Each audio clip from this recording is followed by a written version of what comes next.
Up and running, and Billabong is loud.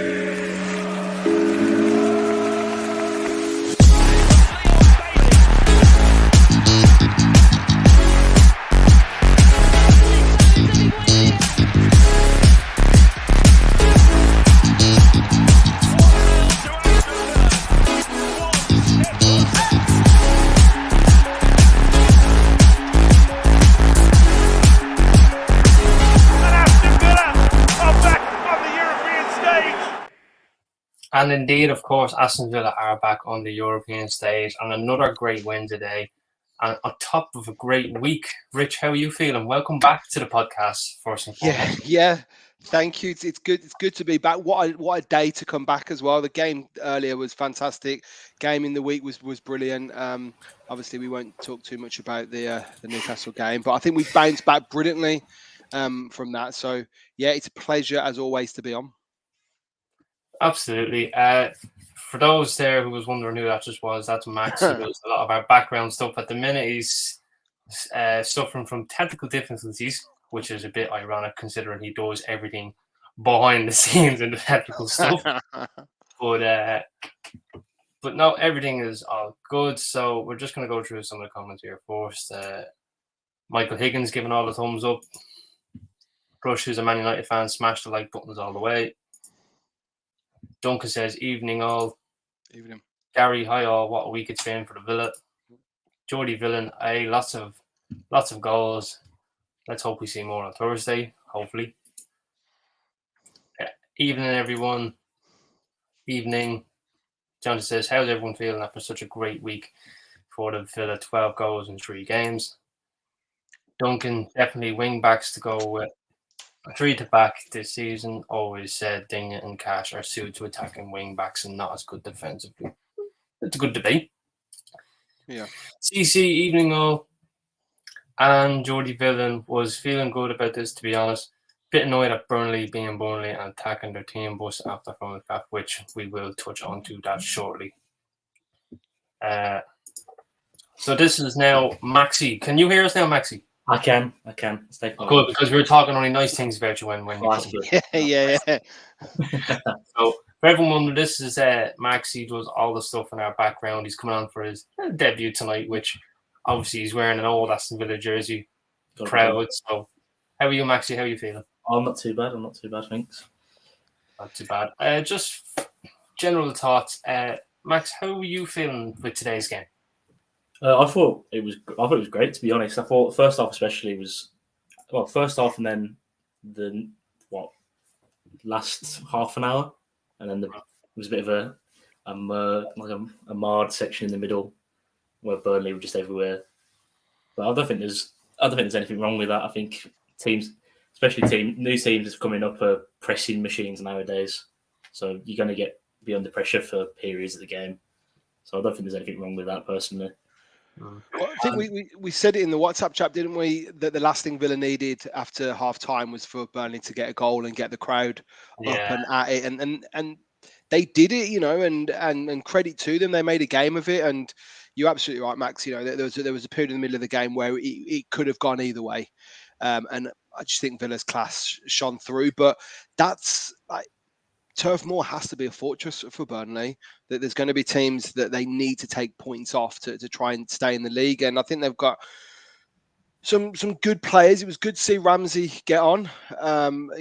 Glad he didn't do well and score, but it was good. He's good that he got on. He's going to get minutes there. But one of the comments about after the game, they're not going to make themselves many friends if the fans up in Burnley act like that.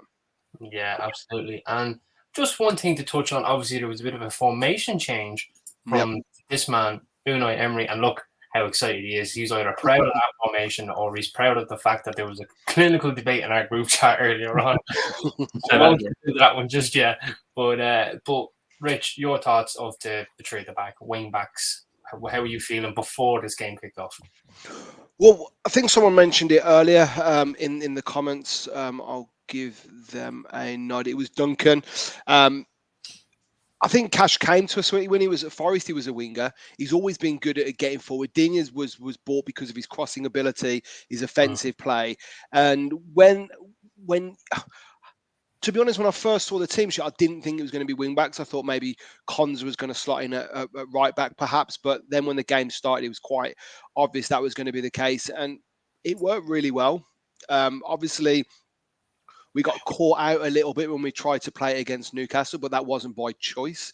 It was more forced upon us. But Burnley aren't Newcastle, right? So I think, well, Cash getting the goals that he got, getting the first goal as quickly as he did. We played fluid football. We looked good. Burnley just couldn't handle us. And I think with that formation, I'm looking at it now, you've got the security of Kamara and Dougie just sitting in as well. So you can have the width.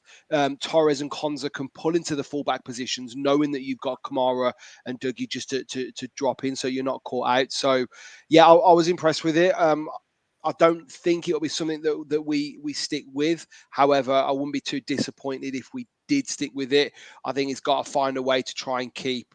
I mean, obviously Mings is out for a while now, but there's 3 very good centre backs that he's got in that team that he needs to keep happy. And granted, hopefully we've got cup runs, we've got a long time in Europe, hopefully. So there'll be a lot of games, a lot of minutes needed, and fresh legs needed to play those. But it looked like we'd been playing it for a long time. I was, really impressed with how we took to it. Absolutely. And Maxie, what were your thoughts going into this game? 3 at the back against probably a very good Burnley side who actually do tend to play a good bit of football now under Vincent Kompany. So they're not your typical Sondage, 10 men behind the ball. So how were your thoughts of going into this game? Well, it's not too dissimilar to how we play normally, really, especially when we've had Concert right back. And last season with Young, it was basically a 3 at the back half time anyway, with Moreno on the wing most of the time anyway. So it's not too dissimilar to how we've been playing. But Burnley playing a new team playing, they never played it last season. So I think it was always going to be. I think we were going to be more used to it from playing a similar way last year anyway, because they're playing it for defensive stability, but it wasn't really working for the most part anyway, in my opinion.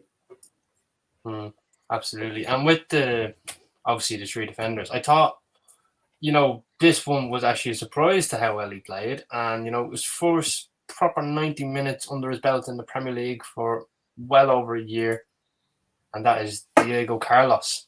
Rich, I'll come to you first. How were you under his performances today? I think he slotted in really well. Again, it's not the greatest opposition, but there was one error that I can think of from Torres, but the back 3 all played really well. And when you play as a 3 or even a centre back partnership, it's not just an individual game. You need to have an understanding. So that understanding will get tested against better teams. But I felt Carlos was classy. Yeah, we did miss Mings a little bit when Burnley got on us. The first 10, 20 minutes of the second half. Someone like Mings brings that leadership that perhaps you don't see in those back any of the back 3 centre halves we had on there today. But look, we've been waiting a long time to see him on a regular basis in a Villa shirt. So I think he's putting a really good shift today. Absolutely. And Maxi, I'll come to you with regards to another player in the back 3 is Ezri Konza. He was on the right side of that back 3. He was kind of going up and down. He was very, very solid along that side. Nothing really came past him. How are you feeling about him? I think all 3 of them played well, to be fair. Konza's always been solid. I don't think there's ever been, even when he first came in, I thought he was always a very decent player, and he's always performed. I think he works in that back on that side of the back 3 on the right hand side, because he can come out. He's comfortable at right back anyway, and then especially with the flying fullbacks we had today, he was perfect there. And then Pau Torres on one side and Carlos in the middle just works perfectly, to be fair. Absolutely. I'm going to touch on this man. Get him up now. Pau Torres. I think Pau Torres is more or less the ball-playing centre-back compared to the 2. Obviously, the 2 are very good in playing from at the back, but Torres is just that level above it. Maybe defensively, it probably will take him a while with the physicality of the Premier League. Obviously, with the goal, he got a bit torn too easily. But other than that, I thought he was solid. He always wants to move the ball forward. He never wants to go back. He's always looking for the fullback. He's always looking for the midfield. And that proved as well against Everton. He wants to move that ball forward. He does not want to go back home with it unless he really has to. If there's no movement or no options, and then he would position himself again to see if he can get it forward. It's just that intelligence that he has to do that ball forward, which is a testament to Unai Emery, because he's obviously proved to be the man he wanted to bring in. What do you lads think of that, Rich? I'll come to you first. Yeah, I've heard him described a number of times in the last couple of weeks as a Rolls Royce of a footballer, and he's just smooth. He's not phased. Again, respect where it's due, but Burnley aren't one of the better teams in the league, so he will have tougher challenges than he had today. But he does keep the ball moving, and we saw under Emery last season that he clearly wants to play from the back. The number of times I was like hiding behind my seat when Martinez had the ball at his feet and he was trying to pass it around in 6-yard box. But we've taken to it really well, and the reality is Emery's the manager and he wants to play in a certain way. And you said there, Martin, Torres is his guy, and he's brought him in because he knows he can play it a certain way. Just to bring you back on one point you were talking about, Max, actually, do you think Konza this season gets a look in the England squad? Because I think he's been unfairly overlooked over the last couple of seasons. You never know with Gareth Southgate, do you? Maguire will still be in there. There'll still be the old faces in there, so you never know. I think he's got as much shout as anyone at the minute. Because John Stone's probably the best centre-back for England, and he's barely playing a minute, really, with Gvardiol and all them coming in. But as I say, you never know with England at the minute with Southgate. It could be anybody. It couldn't. And actually, just talking about Southgate, I read a comment in one of the articles. Henderson spoke to Southgate about leaving Liverpool and if his place in the squad would still be safe. And apparently he said, "Doesn't matter where you're playing, Jordan. I'll always pick you." And if I take you back a few years when Grealish was playing in the Championship, he didn't get a look in because he was playing in the Championship. So I'd like to see Konza get called up. I think he deserves it. I think, you touched on it, Max, when he came in from Brentford, the step up that he made, he just took it in his stride, and he hasn't put many a foot wrong, really, since he started playing for us. Yeah, absolutely. And just with this comment here from Adamski, he said, "I thought Burnley played quite similar to us, but without the cutting edge needed for this division." Is that a fair argument to Burnley how they performed today, Rich? It's tricky because if I look at their lineup today, I couldn't tell you how many of their players have got Premier League minutes under their belt before this season. And I know Rodriguez was the only one. Say that again. Probably Jay Rodriguez was the only one. Well, he came on, didn't he? What, with about 10 minutes, 9 minutes to go? And I can understand that Company has built a team that believes in the way they play football, and they try and play good football, and they're confident. And does it matter that they don't have the Premier League minutes? Probably not. I think Trafford's a very good goalkeeper from what I saw of him in the under-21 championships, but it's a tough old league. And the comment you read out there is right. They don't have the cutting edge. They don't have a 40-50 million pound player that can change a game. And if you bring in a Rodriguez off the bench, he's in look at the players that they did bring off the bench. You've got Aaron Ramsey, who has got a few Premier League minutes under his belt. You've got Nathan Redmond that got relegated with Southampton and is at the end of his career. And Rodriguez is at the end of his career as well. There's not many people in that starting 11 nor on the bench that are gonna win a game for you, I don't think. So that cutting edge, they're gonna struggle. They're a nice team that plays some good football. I'm sure they'll get some good results, but they either need to be, excuse my language, like bastards on the pitch and rough teams up, or if they're gonna step up and try and play the game that Aston Villa's playing, they're just gonna have to do it. They're gonna have to be a bit more street smart with it, because you've got 5 out of 10s playing 8 out of 10s, and sometimes it might go your way, but most of the time it isn't. And a quick point before I forget, actually, I think what the formation did do is it gave John McGinn some real freedom offensively, and it's a role he plays normally for Scotland, and he's been magnificent all season so far. He's been everywhere, doing everything. Everything goes through him. So to see him a bit further up the pitch alongside Diaby was was a good move by Emery. Yeah, absolutely. Now just moving probably a little bit further up the pitch with the full-backs, and I'm going to hit this fella first.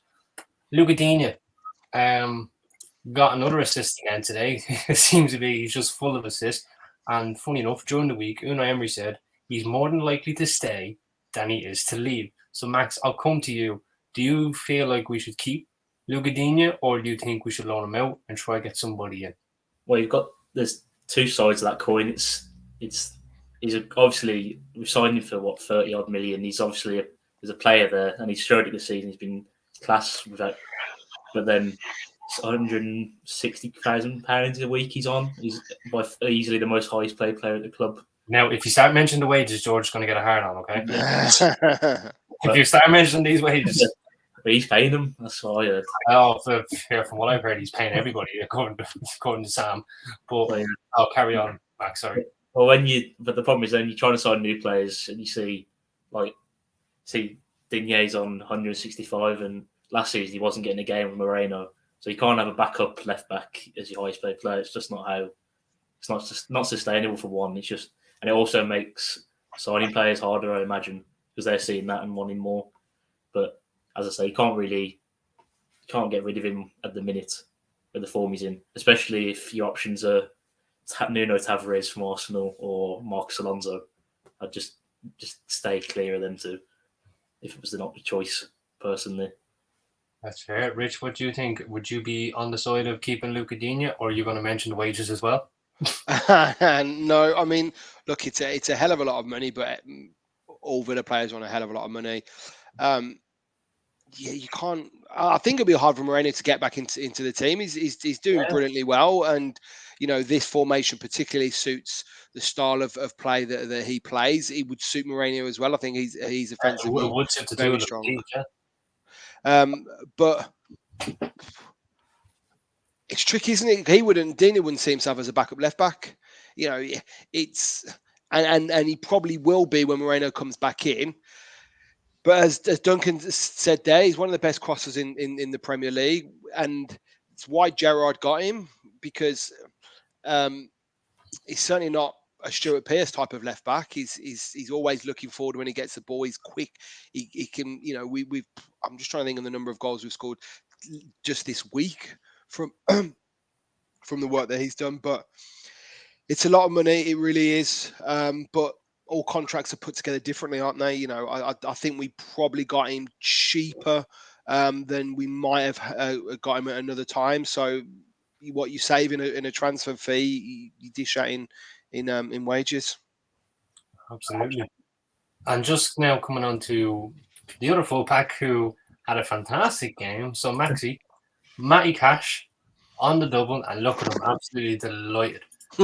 So, this was a bit of a strange one. Obviously, he has played higher up the pitch before, and it's not in the Forest days as a right midfielder. However, this time he was more of a wing back, getting up and down the pitch. He's as fit as a fiddle, as I say, and he got himself 2 goals. What do you think, mate? He was good today. I'm not his biggest fan, is what I'll say, as a general rule. I think. Okay, ladies and gentlemen, we have found another man who hates a culprit. So Max is now Matty Cash. Mentions the wages. Sam is on Ollie Watkins. Rich Sutherland is on Emi Buendia. Kevin's on Leon Bailey. We haven't found anything for you yet, Rich, and we've not found anything on me. So we're now on the line of people who hate somebody. Well, if he keeps playing like this, then I'll be off that list in no time. So you're all right. But yeah, he was good today. I think I saw a lot of people before the game worried about him playing further up the pitch, because last season especially, he was playing more as a defensive player when he was a bit better. But yeah, he got into really attacking positions and like narrow as well, which was different. And so he was getting into positions to score. I mean, I've never seen a man so desperate for a hat trick in my life. He was shooting just from anywhere, just towards the end of the game. But yeah, he was good. I can't really fault him, to be fair. But yeah, I think it would be a position I'd look at for additions if we're going to make any.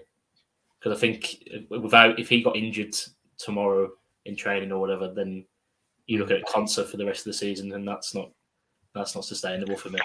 Well, also, you're looking at Cons for the rest of the season and never being able to play this formation, because Konza can play a typical 4-4-2 right back, but he can't play as a wing back. So, yeah, we've just come off the point of talking about our Riches on the left hand side. You're absolutely right. If Cash goes down and he's out for a while, I think we'd be in real trouble on that side. We just wouldn't be able to play wing backs full stop. It was his 100th performance for Aston Villa today, which has flown by. I think he's not on my. I don't have a hated. You don't have an agenda against him. No, I don't have an agenda against him. However, I will admit that when I was asked earlier in the season by Rich Sutherland of players that I think might not step up to the grade this season, Matt Cash was the name that I gave. But he was great today, and him and Diaby played really well.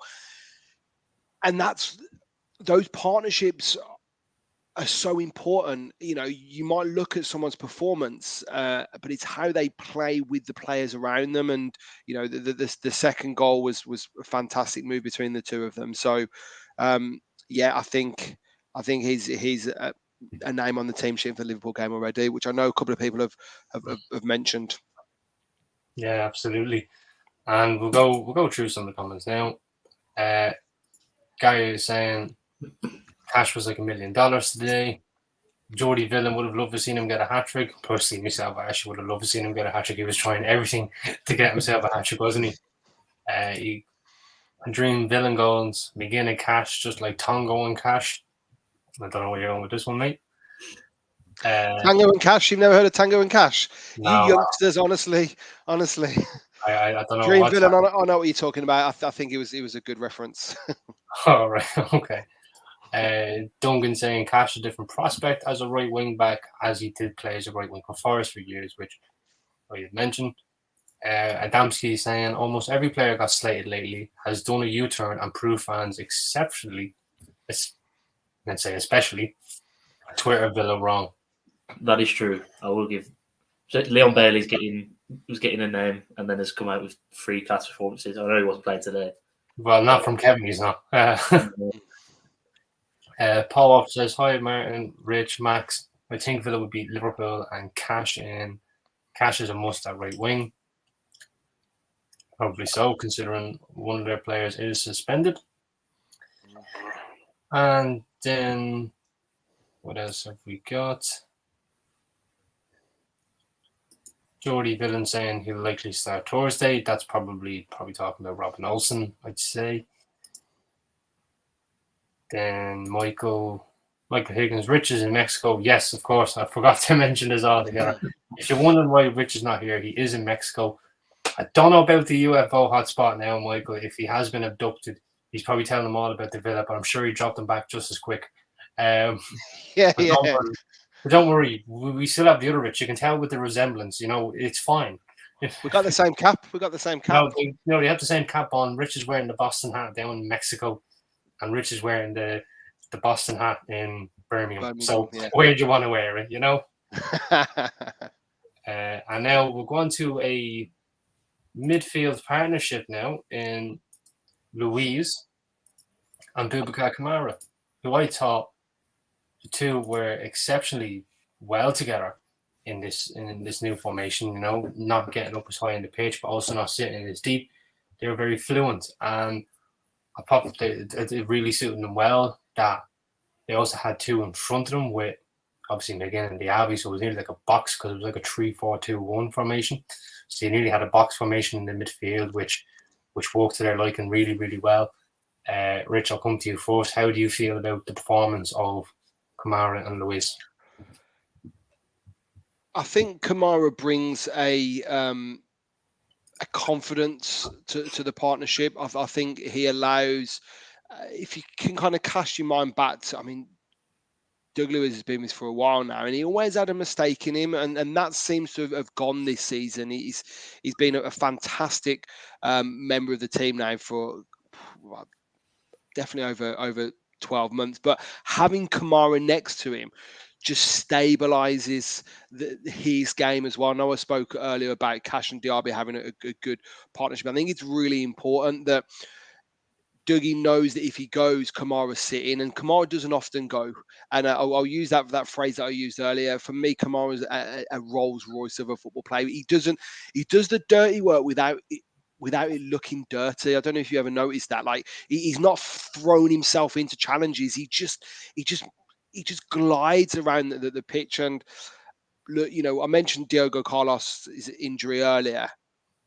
I think if Carlos and Kamara hadn't have got injured when they did, I think Steven Gerrard is probably still our manager, because I think they're both that good. I think Max isn't a fan of that comment. I don't want him. I wouldn't want him as our manager. But I think not the comment of the idea.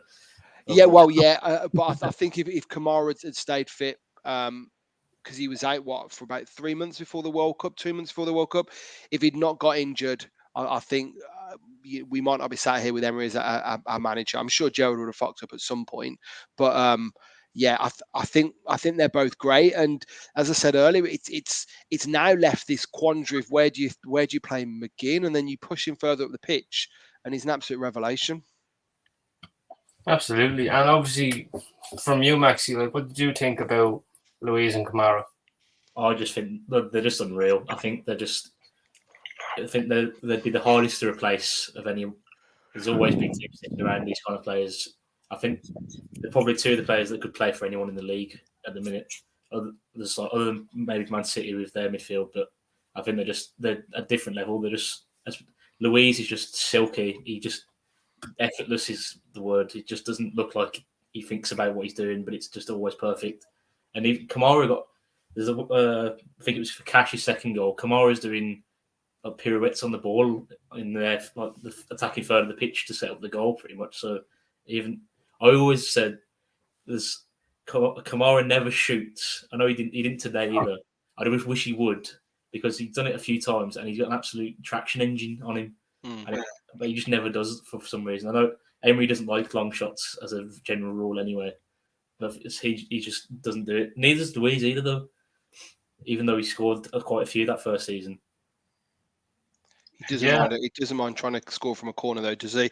Can we just try and find out where Sam is? Because I think Sam has gone round to Duncan Kilburn's house and taken over his commentary. Because if you can read what Duncan's just put on about Ollie Watkins, please. I'd love to get to, but my mouse has just apparently died on me fucking. Okay, well I'll do it for you. And this, Duncan, actually something that we've on our WhatsApp group have been chatting about all day. There are a lot of Villa fans channels who can't allow any criticism of Watkins. Missed another great chance today. 1 goal in 10 in the Prem. Not good enough. Another striker needed. Direct quote, I'm pretty sure, isn't it? Yeah, I'll show you a WhatsApp message earlier that pretty much says exactly that from that you said there, Duncan, from Sam. Well, let's just. It seems it's been mentioned. Sorry if it's kind of throwing the format around a little bit, but what do you think, Max, about the Ollie Watkins situation? I mean, I thought he was really good today. To be honest, I think he's selfless most a lot of the time. Like just runs in behind just constantly. He doesn't get the ball a lot of the time, but when he does, for the goal, his touch was not great, but then he's salvaged it with the pass across for Matty Cash, so can't really complain with that. I think he's perfect for what we need him to do. Yeah, I know he hasn't scored as many goals as he might have done, but we're still winning games. I don't think it really matters personally. Yeah. And while we just on the discussion, I'm trying to get this mouse to get back up. Lost on it. But obviously, another player on the score sheet, Moussa Diaby. Brilliant finish from a good counter attack, right into the bottom corner. It was a little VAR scare though, because maybe Ollie Watkins might have been in the way of the goalkeeper, but thankfully that wasn't the case. Maxi, I'll come to you for it. What did you make of Diaby's performance? Oh, he's just so good, didn't he? I don't think he had his best game either, but he's just still he's dangerous permanently. I think he's running. He's just got that ability just to score at the minute as well. I didn't think it was the best finish, but it's perfectly in the bottom corner, and I don't think he would have scored if he'd hit it any other way. So I think it feels like we made a signing that's worked instantly, which has a decent role. I think a lot of the time we sign players and they take a few weeks and months to settle in properly, and he's one that's just smashed it straight away. He's just electric, isn't he? Every time he gets the ball, you know something's going to happen.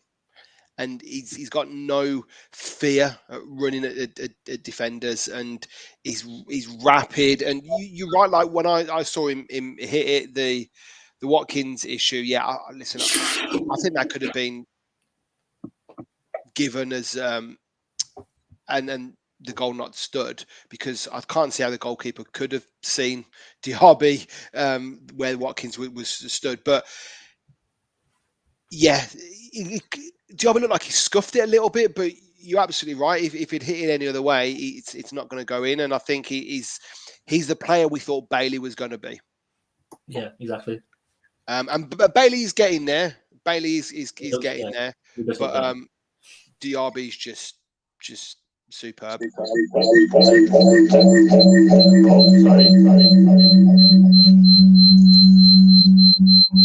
No, apologies about that. Hang on, let me get Maxi on. There we go.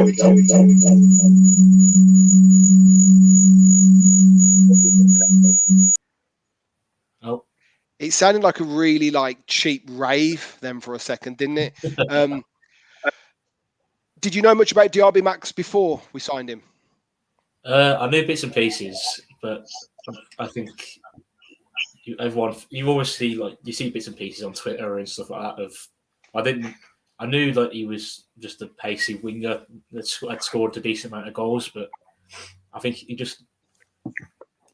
considering I think Doku, who we were linked to as well, has gone to Man City for I think nearly 60 million. We paid 50.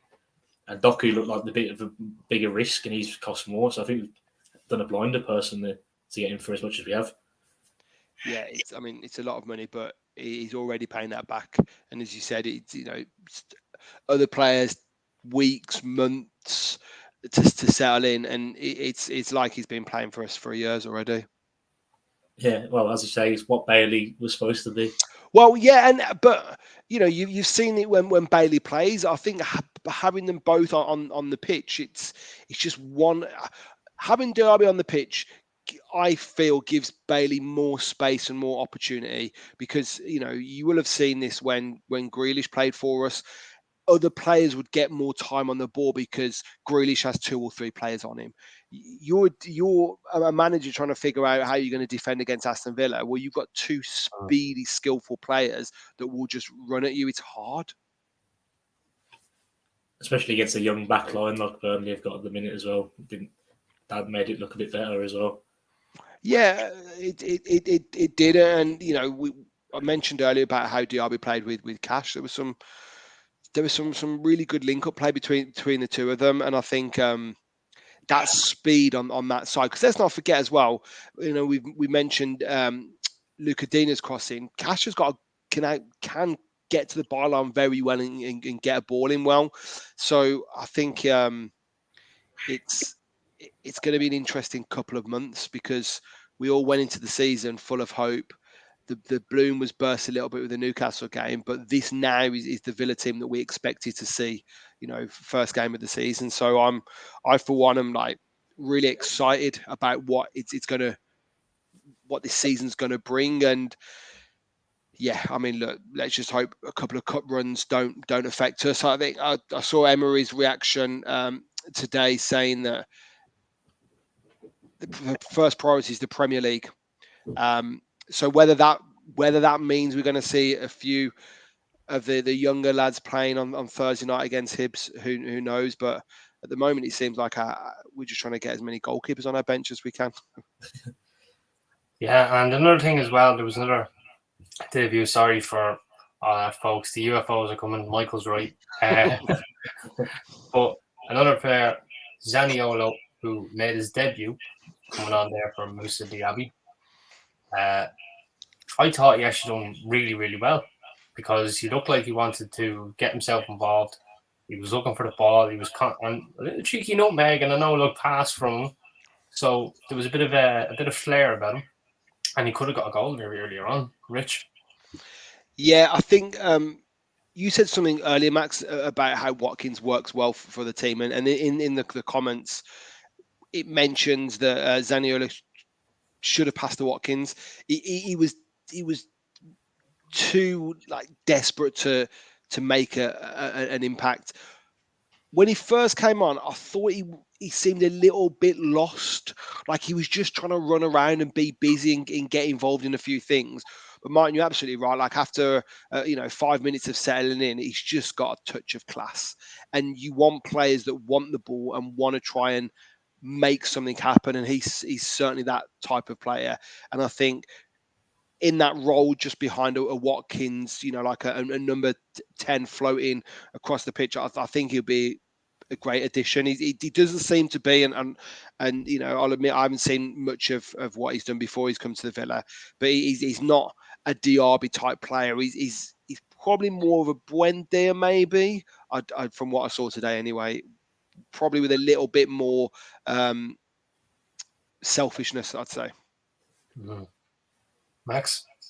I thought he looked all right. I'm not reading too much into it because it was 3-1. The game was basically it was done. Burnley were kind of just sitting. They weren't really going for it as much as they had been. So there was a lot more space about the pitch. So I'm not to say he did look good. I thought as he probably should pass to Watkins, but yeah. At 3-1 goal, he's probably going to shoot. So sorry, Max. Matthew Dines is a guy I work with, and we had a five-a-side work game on Friday. And Zaniolo was more selfish than Kevin Tyler at five-a-side. Yeah, so found out, mate.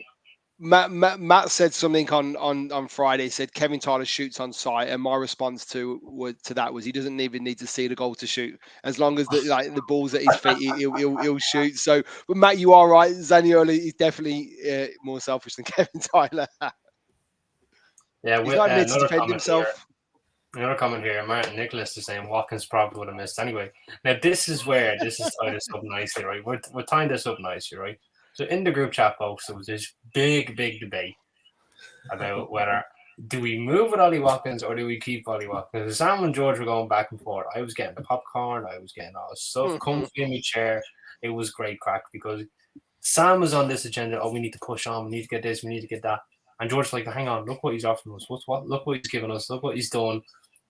Rich tried to have an input. It was just ignored. I tried to have an input. That was also ignored. Max even tried to put an input. That was ignored. The two were just still going back and forth. So, lads, what do you think? Are you on the side of do we stick with Watkins because of the frustration of him, or do we move him on and try to get an upgrade? Maxi, I'll come to you first. Well, in my mind, there is no one that you're going to replace him with that's going to do the same things any better. I just don't see, especially today's, how much people are costing. It was Ivan Toney getting thrown around the chat. That man's going to cost 100 million in today's market, probably, depending on how he comes back from his ban. So I don't see who comes in. There may be some Spanish prodigy that Emery knows of that I've never heard of, probably come in at some point, but I don't see anyone that's going to come in for the 30 million we pay for Watkins that's going to be any better personally. Rich? I'm Team Watkins. I think he's done nothing but served us well since he arrived. And my only criticism of Ollie Watkins is he plays too much for the team rather than himself, and I think that shows in the number of goals that he doesn't score. And I remember when we first signed him from Brentford, and he was never in the box. Like he'd lead the line, but he'd be left wing 1 minute, right wing the next, and he does need to be a bit more selfish. And I think Emery has drilled that into him. You find him playing and leading the line better now. He's in the box more. He doesn't take the easy chances. If he could just bring that into his game, I think some of the goals he scored last season, one of you mentioned his first touch for the Cash goal. There was a lot of that where he'd find himself kind of moving too far away from the goal, and it required a really good finish into the bottom corner, and he's got that in his locker. But I think a lot of teams would take him. I can understand Sam's logic. I don't know if he'd get into a top 4 team. The problem that Aston Villa have got is, when we talk about our striking options, is the lack of options. So if it's not Watkins, it's no one. Because okay, Duran came on. Talk about poor touches. God, his first touch when he scored against Everton, it almost went out for a throw-in. If he didn't have the pace that he's got, he wouldn't have got to it. I think Watkins links up the play really well. I think if you were to talk, and again, I've not had these conversations, but I imagine if you would talk to Villa players in the team, they would praise the effort that he puts in, and he's responsible for a number of the goals that they score because of the space he creates, because of the movement. I mentioned Ivan Toney, 100 million. I think we'd be ripped off if we paid 100 million for him, but you're probably not too far off 60, 70 million, definitely. And you know, Brentford know that's the kind of the jewel in their crown, so that they're going to negotiate well. I've not seen us linked to him. I know he's been speaking recently about other clubs that he'd like to play for, and Aston Villa weren't mentioned. But I like Watkins. I just think we probably need another Watkins to compete with him, because he probably knows, he looks over to that bench, there's no one that's going to come on that's better than him. Well, there is this comment here from Alan Bennett who says Abraham over Watkins. Now, there was slight little rumours of the fact that Tammy Abraham was done to Villa, and then an ACL injury happened, which we seem to be cursed with at the moment. So I don't know about that one, how true that is. Another one here, Duncan is saying Watkins is a natural finisher. That's the problem. Shame Tammy got injured. Adamsi saying how long is Tammy out for? He's not even our player, and look, we're already saying how long is people out for. Martin Nichols says Unai was so Zaniolo selfishness. Probably so. Zaniolo said Tammy up on goal, and we played at Roma. I wasn't saying by Tammy, but fair enough. No, CC, I think as long as we have other players scoring and Watkins not being as clinical isn't an issue. He is part of the squad as he contributes, which is something me and George always say, is that he brings this, he brings players into the game. His whole play is really good. He creates opportunities, and he's doing much more than scoring goals. Don't get me wrong. Yes, you'd be frustrated when he misses a one-on-one. He scores the one he shouldn't score, but then he misses the one he should score. That they're all fair points. The two of them make fair points, but at the same time, I'm just kind of like, yeah, I don't know about it, but I think take it all in baby steps. I think it's perfect for Watkins to jump with us, because now we have the Conference League, and the next step for him then be Europa League. And if there's a case of if we get to the Champions League, will he be good then? Who knows? Well, Martin, I'll give you an example from today, right? If Watkins is playing up front with another striker, he scores that goal that Matty Cash scores, because the other striker is making the run that Watkins makes across the ball in. He's always faced with at least two centre-halves. I think it's really unfair it's apples and pears comparing Watkins to other strikers that play in different teams with different formations, because he's doing the winger job. He's holding up the ball. Players are running in and off him. I can see where Sam is coming from. If we want to get into that top 4, then you need some kind of top class striker, and Watkins arguably may get there, but he isn't there at the moment, and he won't win a game on his own. But then you're going to go out and shift, spend 100 million on someone that, well, they'll certainly want more than 165 grand, because we've told them now what Luca Digne's on, but 160k. But I think some competition. I was surprised that Duran didn't go out on loan, because he's just a bit too rough around the edges at the moment to bring real competition to Watkins. And Cameron Archer, obviously in the last couple of days, has gone to Sheffield United, and good luck to him. And I know we've got a buyback clause in there, but this season we're not going to be getting him back. So I'd like to see another striker come in. Tammy, listen, as we've said, he's injured. I kind of don't want to don't want to sour that love story that we've got with Tammy either. I think if he was to come back and fail, he'd ruin the reputation he's got with Aston Villa. But there's not many strikers that you can just go out and get someone that's going to get you 20, 25 goals in a season. But it's not our job to find them, is it really? Well, look, on that point, fortunately, I'm going to have to wrap this up because I'm having real problems here with the technical difficulty, unfortunately.